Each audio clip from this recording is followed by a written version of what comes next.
দাদি আমায় দিস না। আম্মা জান, তোমার তাহলে কি সমস্যা? বিয়ার 2 দিন হতি না হতি তোমাকে বিচার বসলো।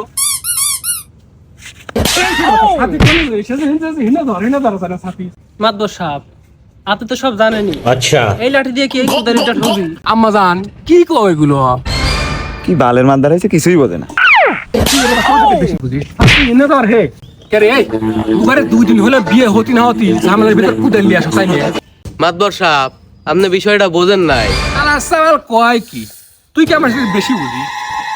এই মাতবর সাহেব, কুদালের কথা বাজে দিলাম। একটা সমুদ্রে একটা গুটি দিয়ে ঢেল দিলে কি সেই সমুদ্রে ঢেউ উঠবি? কি রে, কথা তো সত্যি তাই না? হ্যাঁ? মাদর সাহেব, কালকে করলাম বিয়ে, अच्छा রাতি করলাম বাসর, ठीक है এক রাতি এই মাঝি কি এমন বুঝলো সকলের সামনে ডাকি লিয়ে আসে আমাকে অপমান অপদস্থ করতেছে। আমি পারি কি না পারি আপনার বউক যা জিজ্ঞেস করেন। কি করলো রে? 10 শালা